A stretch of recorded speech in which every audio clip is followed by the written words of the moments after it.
నిన్నటి ఎపిసోడ్లో సత్రం దగ్గర మనం ఆగాం. ఇక్కడికి కూడా దాపరించారా? మమ్మల్ని ప్రశాంతంగా బతకనివ్వరా? నా కూతురి జీవితాన్ని నాశనం చేయాలని అనుకుంటున్నారా? ఇక్కడికి ఎందుకు వచ్చారా మీరు అని తిడుతూ ఉంటుంది తాయారం. ఇదేమైనా నీ ముగుడు సొత్తా? మేము రాకూడదా అని కేశవ అంటాడు. ఈ టైంకే రావాలని, ఇక్కడికే రావాలని ఉందా? ఇక్కడి నుంచి వెళ్ళిపోండి.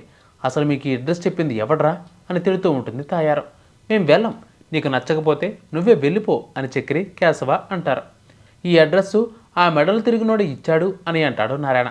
వాడి సంగతి చెబుతాను అని తాయారు రమణయ్యకు ఫోన్ చేసి తిడుతుంది. అమ్మో, ఇప్పుడు దీనికి నేనే కావాలని చెప్పాను అని తెలిస్తే నన్ను చంపేస్తుంది. అమ్మవారు కలలోకి వచ్చింది, అందుకే చెప్పాను అని కవర్ చేస్తాడు రమణయ్య. ఏమైనా సమస్య? నేను కూడా రావాలా అని అంటాడు రమణయ్య. వద్దులే, ఏమైనా ఉంటే ఫోన్ చేస్తా, అప్పుడు రా అని అంటుంది తాయారు. ఇంకొక వైపు శైలు కేశవ మాట్లాడుకుంటూ ఉంటే సురేష్ ఉడికిపోతూ ఉంటాడు. దీనితో సురేష్ ఒక కన్నింగ్ ప్లాన్ వేస్తాడు. కేశవకి శైలు ఫోన్ చేస్తుంది. వామ్మో, ఇది ఫోన్ చేస్తుంది, ఫోన్ చేయలేదు అని తిడుతుందేమో, మనమే రిటర్న్లో తిడదాం అని కేశవ అనుకుంటాడు. నన్ను మర్చిపోయావా, ఫోన్ కూడా చేయడం లేదు అని శైలు అంటుంది. ఇప్పుడే సత్రంలోకి దిగాం, ఇక్కడ సిగ్నల్స్ కూడా ఉండడం లేదు అని కేశవ అంటాడు.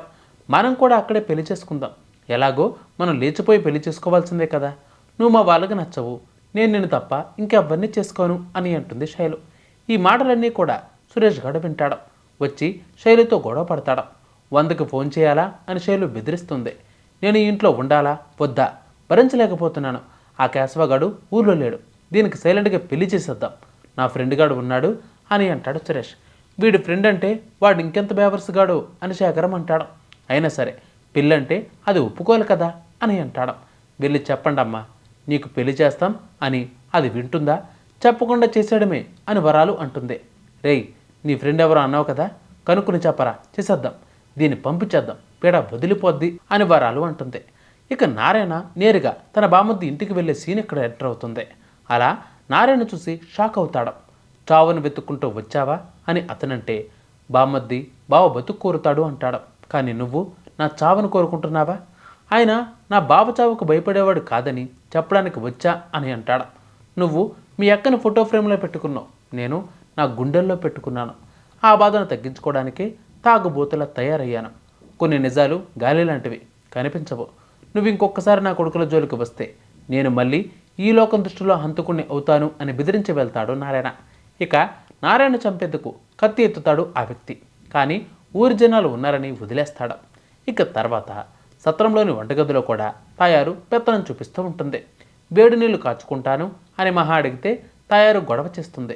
ఇవ్వను పో అని పంపించేస్తూ ఉంటుంది. దీనితో చక్రి వచ్చి మర్యాదగా అడుగుతాడు, కానీ తాయారు మాత్రం పొగరు చూపిస్తుంది.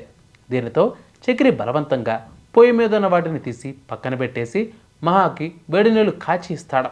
ఇంకా ఎక్కువ మాట్లాడితే ఈ వేడి నీళ్లు నీ మొఖాన్ని కొడతాను అని చక్రి బెదిరిస్తాడు. అంతా రౌడీ వెధవలే ఉన్నారు అని తాయారు ఫైర్ అవుతుంది. తాయారుతో గొడవ ఎందుకు అని పెద్ది బయటే వంట ఏర్పాట్లు చేస్తాడు. తలా ఒక పని చేస్తూ ఉంటారు అందరూ. ఇంతలో నారాయణ వచ్చి ఈ సత్రంలో ఈ సంత ఏంటి అని అడుగుతాడు. మీ చెల్లి కిచెన్ ఆక్రమించింది అని కేశవ చక్రి అంటారు. దాని సంగతి చెబుతాను అని నారాయణ అంటే, వదిలేనన్న, మనం ఇలానే ఇక్కడే వండుకుని తిందాం, ఇదే బాగుంటుంది అని పెద్ది అంటాడు. మనం ఇలా ఉంటే వాళ్ళు అక్కడ అలా బాగాలేదు అని కేశవ అంటాడు. దీనితో కన్నగడికి గ్యాస్ చెడిపోయేలా చేసిరా అని ప్లాన్ చేస్తాడు చక్రి. మీరేనా పొయ్యి పెట్టేది, నేను కూడా పెడతాను అని తాయారు అంటుంది. అల్లుడికి పప్పు పెడుతుంది. చీ అని నారాయణ అంటాడు. ముక్కు తెచ్చుకున్నాక కోడికూర చేస్తా అని తాయారు అంటుంది. మేము మేకకూర చేస్తాం అని నారాయణ కూడా అంటాడు. ఇంతలో గాయత్రి వచ్చి, చీ, పప్పు పెడతావా మీ అల్లుడికి అని తిడుతుంది. బాబు చేస్తున్న వెజిటబుల్ బిర్యానీ వంట వాసన అదిరిపోయింది, నేను కూడా తినచ్చా అని అడుగుతుంది గాయత్రి. ఇంతలో వినోద్ కూడా వస్తాడు. మీరు పప్పు తింటారా, బిర్యానీ తింటారా అని అడుగుతుంది గాయత్రి. బిర్యానీ అని అంటాడు వినోద్. అయితే మా వైపు వచ్చేయండి అని కేశవ, పెద్ది, చక్రి అందరూ పిలుస్తారు. అందరూ కలిసి బయట కూర్చుని తింటూ ఉంటారు. ఇంతలో సతీష్ వస్తాడు. అందరూ కలిసి బయటే తింటున్నారా, బాగుంది అని అంటాడు. మీరు కూడా వచ్చి తినండి అని పెద్ది అంటే, ఇక్కడ తింటే మళ్ళీ రేపు నాకు చద్దనాన్ని తాలింపు వేసి పెడతారు, వద్దులేండి అని అంటాడు. అందరూ ఇక్కడ తింటూ ఉంటే ఆవిడ, తాయారు, ఆమె మాత్రం ఒక్కరే సపరేట్గా తింటున్నారేంటి అని సతీష్ అడుగుతాడు. ఇటు రండి అని వినోద్ కూడా పిలుస్తాడు. నా పూజలు వ్రతాలు వేరులేండి, మీకు అర్థం కావు అని అంటుంది తాయారు. ఇంతలో ఏమీ అనుకోకపోతే ఒక ప్రశ్న అడగనా అని మీరు పెళ్లి చేసుకోకముందే మీ తమ్ముడు చేసుకున్నాడేంటి అని అడిగేస్తాడు సతీష్. మా వాడికి కూడా ఎప్పుడో అవ్వాల్సిందే కానీ వాడు ప్రేమించిన అమ్మాయి తల్లిదండ్రులు వచ్చి వాడి కాళ్ళు పట్టుకుంటే త్యాగం చేసి వదిలేశాడు అని నారాయణ అంటాడు. ఎంత మంచి మనిషి, ఇలాంటి వ్యక్తిని నేను ఎక్కడా చూడలేదు అని మనీషా అంటుంది. ఎందుకన్నయ్య మీకేం తక్కువ అని వినోద్ అడిగితే మా ఇల్లే అని నారాయణ అంటాడు. నిజం బయటపడిపోతుందేమో అని తాయారు కంగారు పడుతూ ఉంటుంది. అంతటితో ఎపిసోడ్ క్లోజ్.